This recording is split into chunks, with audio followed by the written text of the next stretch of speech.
नमस्कार,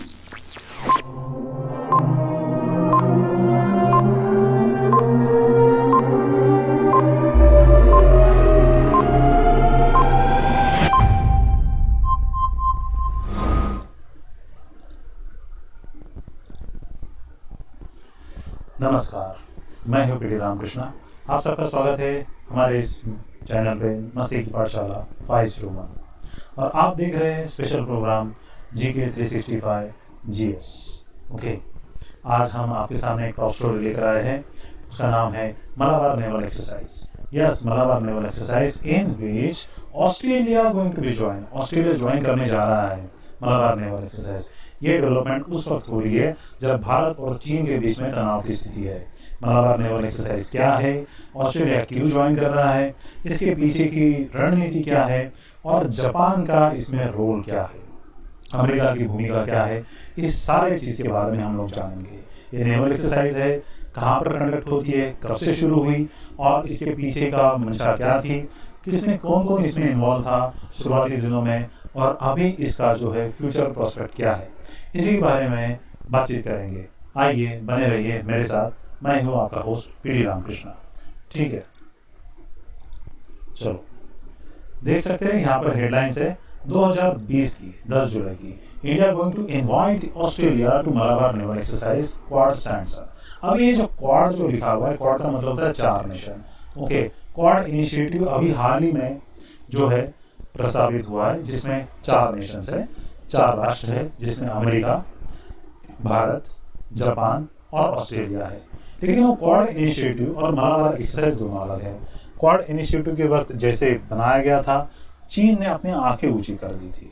चीन को लग रहा था कि ये सारा चीज़ उसके खिलाफ हो रहा है, तो भारत ने थोड़ा सा प्रिकॉशनरी स्टैंस लिया था, क्योंकि भारत का पड़ोसी कौन है, चीन है, और भारत सबके जो है इच्छाओं को बहुत ही सम्मान करता है। ठीक है, लेकिन अभी स्थिति कुछ अलग है, काफ़ी स्थिति अलग है। मलाबार नेवल एक्सरसाइज है, मलाबार नेवल एक्सरसाइज, मलाबार नाम है, तो ये जो है वेस्टर्न कोस्ट में मलाबार कोस्ट है, भारत के पश्चिमी तट पर जो है मलाबार कोस्ट है। पूर्वी तट को सरकार कोस्ट कहा जाता है।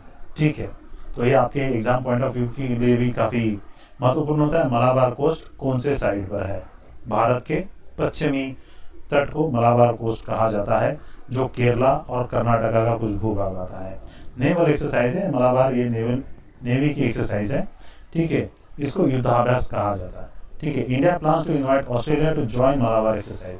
इंडिया ने अभी प्लान कर लिया है ऑस्ट्रेलिया को इसमें इन्वॉल्व करने का। ठीक है, ऑस्ट्रेलिया जो है इंडियन ओशन का एक सदस्य है, इंडियन ओशन रिम का एक सदस्य है। ऑस्ट्रेलिया के साथ साथ अमेरिका और जापान। अमेरिका ने हाल ही में अपनी जो है पैसिफिक कमांड का नाम चेंज करके उसको इंडो पैसिफिक कमांड करके दिया हुआ है। इससे साफ तौर पे सीधा स्पष्ट हो जा रहा है अमेरिका को जो है भारत के साथ अपने सामरिक संबंध काफ़ी घनिष्ठ करने हैं, और अमेरिका भारतीय परिवेश में और जो हिंद महासागर में अपना रोल बखूबी निभाने वाला है। इंडिया में invite Australia for the Malabar exercise, यह और एक न्यूज़ है। ठीक है, न्यूज़ हेडिंग है TNN की 29 जनवरी 2020 की, ये पुरानी है। ठीक है ना, तो जनवरी में ही भारत सोच रहा था। देखो, सारे राष्ट्रों के पास कुछ मिलिट्री इनपुट्स होते हैं, कुछ उनके पास जो है स्पाइस की तरफ से और इंटरनल इंफॉर्मेशन होती है। चाइना क्या करने वाला है या फ्यूचर में किस तरीके से वो अपने रंग रूप बदलने वाला है, भारत को शायद पहले से ही पता था। अब ये ऑस्ट्रेलिया 2020 से भारत में ज्वाइन होने वाला है। क्या ये वाकई में 2020 से था? क्या इससे पहले ऑस्ट्रेलिया मलाबार एक्सरसाइज का पार्ट था? अगर था तो कब था और वो कैसे निकल गया, देखते हैं। ठीक है, पहले जानते हैं कि मलाबार एक्सरसाइज क्या है। मलाबार एक्सरसाइज ये नेवी की एक्सरसाइज है, जिसमें चारों देशों की जो नौसेना है उसमें सम्मिलित होती है। अपने अपने युद्धपोत, नौसैनिक, उनके अधिकारी और सामरिक लेवल पर उसमें बहुत विविध प्रोग्राम होते हैं। वो इकट्ठे आते हैं, अपने प्रैक्टिकल एक्सचेंज करते हैं, एक दूसरे के साथ साजो सामान जो है उसकी जानकारी बांटते हैं, कम्युनिकेशन टेक्नोलॉजी को बांटते हैं कि अगर दो नेवी एक साथ काम करना चाहती है तो किस तरीके से एक फ्रंट पे कॉमन एनिमी के साथ लड़ सके, उसके बीच में तालमेल बनाने के लिए ये एक्सरसाइज है। हालांकि चीन इस एक्सरसाइज को चीन के खिलाफ बनने वाला एक फ्रंट कहता है, लेकिन एक्चुअली ये एक्सरसाइज किसी राष्ट्र के खिलाफ नहीं है, आपसी तालमेल बनाने के लिए है। ठीक है, it is an annual naval exercise. ये क्या है? एनुअल नेवल एक्सरसाइज है, एमसीक्यू का बहुत बड़ा पार्ट है। ठीक है, तो आपको एक स्टेटमेंट दिया जाएगा, उसमें केवल एनुअल की जगह बायनुअल लिख दिया जाएगा और ऐसे 4 स्टेटमेंट मर्ज कर दिए जाएंगे। ठीक है, it is a trilateral exercise. Current ये क्या है? ट्रायलैटरल एक्सरसाइज है। अगर 2020 से ऑस्ट्रेलिया इसमें एक्टिवली पार्टिसिपेट कर जाता था तो ये क्वाड्रिलैटरल एक्सरसाइज हो जाएगी। अभी तक ये ट्रायलैटरल एक्सरसाइज है। क्या ये ट्रायलैटरल पहले से थी? देखते हैं ट्रायलैटरल में कौन कौन इन्वॉल्व है। भारत, यूएसए और Japan. India, USA and Japan involve है। ठीक है, started as a bilateral exercise between the navies of India and US 1992। ये आज की एक्सरसाइज नहीं है, 1992 से इसकी शुरुआत हुई है। भारत और यूएस के साथ इसकी शुरुआत हुई है। ये बायलैटरल एक्सरसाइज थी और इसमें जापान इंक्लूड हुआ है 2015 से। Japan included from 2015। Okay, Australia's request to rejoin Malabar exercise. देख सकते हैं ये स्टेटमेंट है 2017 का। ऑस्ट्रेलिया ने ऑफिशियल रिक्वेस्ट भेजा था 2017 में कि क्या वो भी ये एक्सरसाइज ज्वाइन कर सकता है। Australia also wanted to join. Australian government is keen to rejoin the Malabar naval exercises this year. Okay, but the request could be rejected by the India due to concern raised by China. China ने अपने आंखें ऊंची कर ली और कहा कि हाँ भाई क्यों ज्वाइन कर रहे हो, इतना बड़ा गठजोड़ क्यों बना रहे हो, शायद ये हमारे खिलाफ है, चाइना ऑफेंडिंग ना हो। तो भारत ने अपना सेफ्टी स्टैंड लिया और ऑस्ट्रेलिया को नहीं लिया। क्या केवल चाइना के डर से भारत ने नहीं लिया? देखते हैं बिहाइंड द स्टोरी क्या है। India blocks Australian bid to join exercise. Bharat ने उस वक्त ऑस्ट्रेलिया को आने से मना कर दिया था 2017 में। लेकिन क्या ऑस्ट्रेलिया 2017 से था? नहीं, ऑस्ट्रेलिया 2007 में भी मलाबार एक्सरसाइज में इन्वॉल्व था, एक्टिवली पार्टिसिपेटेड था। Australia took a part in Malabar exercise but withdrawn from drills and accompanying security talks between the concern express bye Beijing. अचानक चीन ने ऑस्ट्रेलिया के इस एक्सरसाइज में इन्वॉल्व होने की वजह से आशंकाएं और जो है क्वेश्चन मार्क रेज किए। उसकी वजह से ऑस्ट्रेलिया ने खुद विड्रॉ कर दिया था 2007 में जो एक्सरसाइज हुई थी। तो वो एक्सरसाइज क्या ना फिर से कमेंस करनी पड़ी। ठीक है, 2 पार्ट में, पार्ट 1 पार्ट 2। ठीक है, तो ऑस्ट्रेलिया ने ऐसा पहले किया हुआ है कि वो इस एक्सरसाइज का पार्ट था और चीन के प्रेशर की वजह से निकल गया था। अभी चीन ने ऑस्ट्रेलिया के ऊपर प्रेशर कैसे बनाया? ऑस्ट्रेलिया का बहुत ज़्यादा इंपोर्ट जो है रॉ मटेरियल का चीन के पास जाता है। चीन जो है आयरन ओवर एक्सपोर्ट करता है काफ़ी भारी मात्रा में। और चीन ने ऑस्ट्रेलिया को एक धमकी दी कि हम लोग जो है आपके साथ व्यापारिक संबंध बिगाड़ देंगे। तो ऑस्ट्रेलिया का उस वक्त जो अंतरिम गवर्नमेंट था उसने सोचा कि हम अपने व्यापारिक संबंध क्यों खराब करें। उसी के कारण ऑस्ट्रेलिया ने 2007 में मलाबार एक्सरसाइज से विड्रॉ कर लिया था। 2007 में मलाबार एक्सरसाइज में विड्रॉ करने की वजह से भारत ने 2017 में और उसके बाद भी ऑस्ट्रेलिया को उसमें इन्वॉल्व करने से मना कर दिया। ठीक है, एक बार तो इन्वॉल्व किया था लेकिन उसने खुद से विड्रॉ कर दिया, इसलिए भारत ने बोला नहीं। ठीक है, लेकिन अभी भारत ऑस्ट्रेलिया को इन्वॉल्व कर रहा है 2020 से। जानते हैं क्यों और कैसे? देख सकते हैं 2007 में ये सेकंड फेज ऑफ एक्सरसाइज है। ये जो मुखपत्र है यूएस के नेवी का मुखपत्र है। ठीक है ना, America's navies froze with the seas. Okay, सितंबर का है ये। ठीक है, 2007 का। इसमें केवल अमेरिका, जापान, भारत और ऑस्ट्रेलिया इन्वॉल्व नहीं थे, इसमें सिंगापुर भी इन्वॉल्व था। ठीक है, तो सिंगापुर वो गलियारा है, उस गलियारे के ऊपर मलाक्का स्ट्रेट के ऊपर सिचुएटेड हुए स्टेट है जहाँ से चाइना तक और ईस्ट एशियन नेशन तक जाने वाली समुद्री जो है एनर्जी लाइन्स जाती है, सप्लाई लाइन्स जाती है, उस गलियारे पर सिचुएटेड है। और ऑस्ट्रेलिया का भी इंडियन ओशन में होना और पैसिफिक ओशन के तरफ भी उसका एक्सपोजर होना ऑस्ट्रेलिया को सामरिक तौर पे बहुत महत्वपूर्ण राष्ट्र बनाता है। उसी तरह से सिंगापुर को बनाता है। इन सभी राष्ट्रों का एक साथ आना चीन को खल रहा था। ठीक है, देख सकते हैं एक्सरसाइज ऑफ मलाबार 07 फिर से यूएस का मुखपत्र से दिया हुआ ये डायरेक्ट फीड है। ठीक है, इंक्रीज एबिलिटी टू। ये एक्सरसाइज क्यों कर रहे थे कौन कौन? India, Australia, Japanese, Singapore and US maritime forces to develop common understanding and procedure for the maritime operations. Interoperability among the maritime forces allow for more effective capability respond necessary maritime threats such as terrorism, proliferation of weapons, mass destructions, transnational challenges such as pandemic, disease and natural disasters. Now coming to the pandemic disease, currently what is going on? COVID-19 pandemic is going on. Yet for the responsible, now this current exercise is going to be in the direction to how to deal with the pandemic and how to manage the disasters. Okay, उसी के लिए ये जो 2020 की exercise होने वाली है और उसमें ऑस्ट्रेलिया एक्टिव पार्ट करने जा रहा है। तो अभी ऑस्ट्रेलिया अचानक क्यों आ रहा है और भारत भी क्यों दे रहा है, क्यों उसको अलाउ कर रहा है, भारत ने ऑफिशियल इन्विटेशन क्यों भेजा है? एक तरफा भारत जो है नॉर्थन बॉर्डर पे चीन के साथ एंगेजमेंट में है, मिलिट्री एंगेजमेंट में है, काफ़ी ज़्यादा क्रिमिशेस हुए पेंगोंग लेक में, चुमार सेक्टर में, ठीक है, और चीनी सेना वहाँ पर दबदबा बना रही है। साउथ ईस्ट एशियन नेशन में भी चीन का प्रॉब्लम क्रिएट किया हुआ है साउथ चाइना सी में, और चीन जो है ऑस्ट्रेलिया को भी आंखें दिखा रहा है। जब ऑस्ट्रेलिया ने ये क्वेश्चन उठाया था यूनाइटेड नेशन में कि कोविड-19 का इन्वेस्टिगेशन होना चाहिए, कहाँ से आया, कैसे लीक हुआ, उसकी वजह से कितना नुकसान हुआ और जिस राष्ट्र की वजह से हुआ है उसको नुकसान भरपाई करनी चाहिए, तो उस वक्त चीन ने आयरन हैंड दिखाते हुए ऑस्ट्रेलिया का मुंह बंद कर दिया था। ठीक है, China welcomes report to India rejecting Australia's request. 2007 के बाद जब 2017 में जो है ऑस्ट्रेलिया ने जो रिक्वेस्ट भेजा था, तो 2018 में जो है चाइना ने उसका वेलकम किया कि भारत ने 2017 के मलाबार एक्सरसाइज में ऑस्ट्रेलिया को एंटरटेन नहीं किया। ठीक है, तो भारत ने अपने सामरिक संबंध ठीक रखते हुए दोनों दो तरफा जो है अपनी बाजू ठीक रखी थी फॉरेन पॉलिसी में। भारत की केवल क्या ऑस्ट्रेलिया के साथ कोई एक्सरसाइज नहीं होती? ऐसा नहीं है, ऑस्ट्रेलिया के साथ भारत की बाकी भी एक्सरसाइजेस है, जैसे पिच ब्लैक और ऑसिंडेक्स। भारत 1-on-1 ऑस्ट्रेलिया के साथ नेवल एक्सरसाइज करता रहता है। अभी ये है कि 4 राष्ट्रों का गठजोड़ है, मलाबार एक्सरसाइज या 3 ट्राइलैटरल है, तो इस ट्राइलैटरल के अंदर एक और कंट्री जुड़ने से क्वाड्रिलैटरल हो जाएगा। तो इस क्वाड्रिलैटरल में ज़्यादा रेसिप्रोकल वे में एक दूसरे को समझने का मौका मिलता है, एक दूसरे की रणनीति, युद्ध नीति, अभ्यास नीति समझने का मौका मिलता है।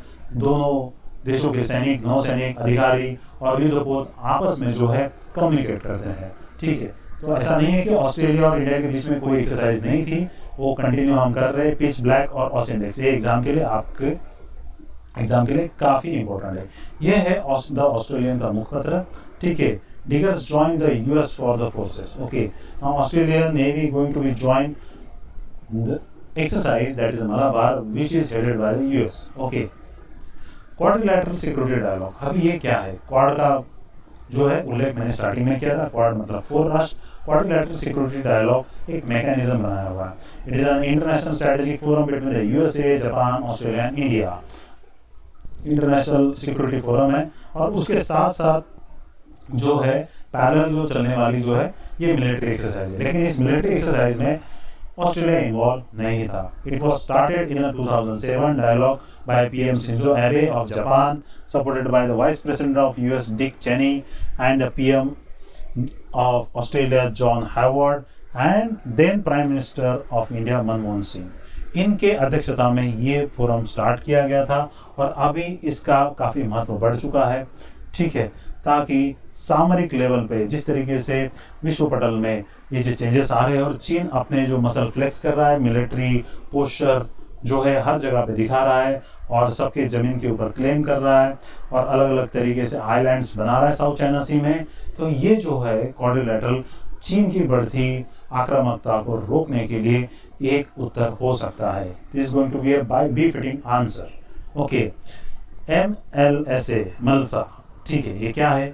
Mutual logistic support agreement which India and Australia looking forward to sign agreement. Mutual logistic support agreement, इस तरीके का एग्रीमेंट हमने यूएस के साथ किया हुआ है, जापान के साथ है हमारा ऐसा एग्रीमेंट। तो ये म्यूचुअल लॉजिस्टिक सपोर्ट एग्रीमेंट क्या है? भारत की नेवी ऑस्ट्रेलिया जाएगी, तब ऑस्ट्रेलिया के पोर्ट्स में वो एंटर कर सकती है, वहाँ से तेल, राशन, पानी सब कुछ ले सकती है, वहाँ पर अपने युद्धपोतों को रिपेयर करा सकती है। उसी प्रकार ऑस्ट्रेलियन नेवी अगर इंडिया आएगी और या फिर इंडियन ओशन में अगर पेट्रोलिंग करते हुए कुछ उनको प्रॉब्लमेटिक सिचुएशन आती है तो इंडियन पोर्ट को कॉलिंग कर सकती है, पोर्ट में अंदर एंटर कर सकती है, वहाँ की रिपेयर फैसिलिटी को यूज़ कर सकती है, वहाँ से ऑयल, राशन और बाकी सुविधाएं मुहैया करा सकती है, वो भारतीय गवर्नमेंट करेगा। इसको रेसिप्रोकेटिंग एग्रीमेंट बोलते हैं।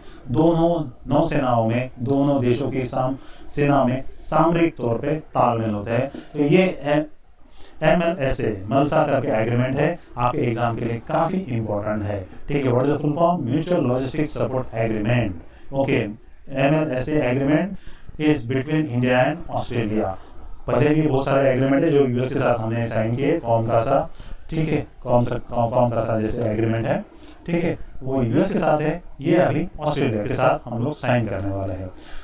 अभी जो समय है, जिस समय हम लोग ये साइन करने वाले हैं, Indian government going to be sign this agreement, वो काफ़ी इंपॉर्टेंट है। ठीक है, पूरा विश्व इकोनॉमिकली डिस्टेबलाइज है, चीन सबको आके दिखा रहा है और भारत ऐसे समय जो है चीन के साथ डायरेक्ट कन्फ्रंटेशन करने के बजाय अपना गठजोड़ बना रहा है। ठीक है, नाउ वेकअप कॉल ये चीन का एक है। चीन थ्रेटन्स ऑस्ट्रेलिया। ऑस्ट्रेलिया को किस तरीके से चीन ने आके दिखाई, किस तरीके से डराया, देख सकते हैं। चीन threaten Australia's iron export after कोविड-19। चाइना जो है ऑस्ट्रेलिया से $63 बिलियन का आयरन ओर को इंपोर्ट करता है। चीन ने सीधा बता दिया कि हम आपसे जो है आयरन ओर इंपोर्ट नहीं करेंगे अगर कोविड-19 इंक्वायरी के लिए आप इनिशिएशन करेंगे। हालांकि अभी कोविड-19 की इंक्वायरी के लिए यूनाइटेड नेशंस के लोग अभी हाल ही 1-2 दिन में चीन जाने वाले हैं। ठीक, देख सकते हैं आप चीन किस तरीके से धमकी देता है और डराता है और अपने जो इकोनॉमिक पावर का यूज करता है। China threaten Australia becomes that is can they can do it. ये 10 जून का है, वो रिसेंटली उन्होंने थ्रेट किया है। ठीक है, you will feel the more pen. China के लोग कहते हैं कि आपको बहुत ज़्यादा दर्द होगा। ऑस्ट्रेलियन को डरा रहे, Australian economy is the support America's new cold war. ठीक है, तो ऑस्ट्रेलिया भी सोचने लगा कि ऐसे डर डर के क्यों जीना है, क्यों केवल only to depend on China. Why can't they export the iron ore to India so that India can manufacture more and things? Why can't they export this iron ore to Japan? Japan को क्यों नहीं कर सकते, और south Korea को क्यों नहीं कर सकते, यूएस को भी कर सकते हैं। तो now Australia is thinking that why to be suppress, they must have equal respect and mutual understanding relationship. चीन के साथ वो चीज़ नहीं है। चीन ऑलवेज डोमिनेंस करता है और दूसरों को जो है ट्रैप में फंसाकर वहाँ पर आपने जो है उल्लू सीधा करता है। ठीक है, जैसे कि ज़मीन हड़पना, जैसे श्रीलंका में उसने किया ही है, पाकिस्तान में भी गुदार पोर्ट को हड़प रहा है और नेपाल का भी यूज़ कर रहा है। ठीक है, ये देख सकते हैं ग्लोबल टाइम, चीन का मुखपत्र है, वहाँ से सीधा उन्होंने कहा है Australia economy can not withstand with cold war of China. ठीक है, ऑस्ट्रेलिया को डरा रहे, ये इनडायरेक्ट धमकी देना है।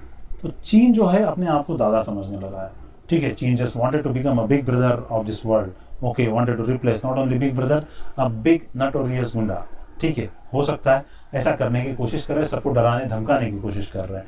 ठीक है, ये है देखो 2020 में जून में 10 जून का है ये पोस्ट। ठीक है, और एक पोस्ट है mutual trust between Australia and China is all time low. ठीक है, ये है 25 जून का पोस्ट है।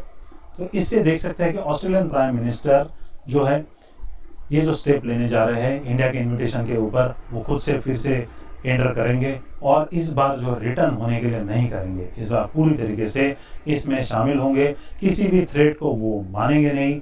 ठीक है, इन्होंने ठान लिया है मॉरिस जी ने, ठीक है, कि हर हालत में वो क्वाड का हिस्सा बनेंगे और मलाबार में सामरिक तौर पर शामिल हो जाएंगे। ओके, और नेवी की जो है अपनी जो डिफेंस कैपेबिलिटी को पूरी तरीके से परफेक्ट कर देंगे। ठीक है, ऑस्ट्रेलिया अभी पूरी तरीके से इसमें इन्वॉल्व होने जा रहा है। हाल ही में भारत और ऑस्ट्रेलिया के बीच में एक वर्चुअल मीटिंग हुआ था। वर्चुअल मीटिंग में आपस में वर्चुअल डायलॉग्स हुए थे। ठीक है, 1-on-1 डायलॉग हुआ था, उसी में मेलसा करके जो एग्रीमेंट है उसके बारे में बात हुआ और इनफॉर्मली इन्विटेशन दिया गया। अभी भारत जो है फॉर्मल इन्विटेशन देगा और ऑस्ट्रेलिया फॉर्मली इस ट्राइलैटरल एक्सरसाइज का हिस्सा बन जाएगा और ये क्वाड्रिलैटरल एक्सरसाइज कन्वर्ट हो जाएगी। ठीक है, याद रखिएगा ये एनुअल एक्सरसाइज है, ठीक है। अर्लियर ये बायलैटरल थी, 1992 में स्टार्ट हुई, बाद में ट्रायलैटरल हुई, जैसे जापान जुड़ गया 2015 में, अभी ऑस्ट्रेलिया आ रहा है। क्या ऑस्ट्रेलिया पहले इसमें इन्वॉल्व था? तो आंसर होगा यस, 2007 में इन्वॉल्व था, ठीक है। अभी 2017 में भी उन्होंने रिक्वेस्ट दिया था, लेकिन इंडिया ने उसको खारिज कर दिया। अभी ऑस्ट्रेलिया पूरी तरीके से उसमें एंटर हो रहा है। ये रहा आपका एग्जाम का डायरेक्ट ब्लूप्रिंट, जहाँ से क्वेश्चन आ सकते हैं एमसीक्यू के लिए। और ये जो जीएस का पार्ट है, ठीक है, international relation and security situations, जिसमें आपके लॉन्ग टर्म क्वेश्चंस भी आ सकते हैं, ठीक है।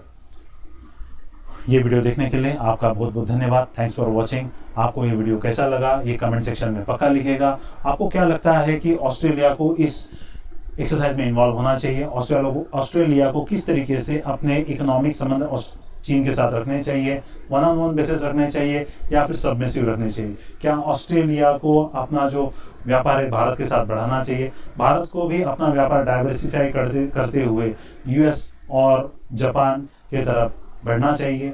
आप इसके बारे में कमेंट सेक्शन में पक्का लिखिए। भारत को और क्या क्या स्टेप लेने चाहिए और किस तरीके से चाइना को काउंटर करना चाहिए, आप अपने विचार पक्का लिखिएगा, ठीक है। आप भी स्टूडेंट हैं और आपका इन्वॉल्वमेंट होना बहुत ज़रूरी है, ठीक है। That's it. ये जो है बिफोर गोइंग, ठीक है, आपको रिमाइंड करा देना चाहता हूँ, ये इनिशिएटिव स्टूडेंट का है। Please don't forget to like, share, comment and subscribe, and please give us some suggestions so that we can improve our quality of content. आपको ये एपिसोड कैसे लगा, ठीक है, इसके बारे में पक्का कमेंट में लिखिएगा। Till then, stay home, stay safe, keep learning and keep growing. Stay cool and be successful. इसी के साथ विदा लेता हूँ। PD Ramakrishna signing off. जय हिंद।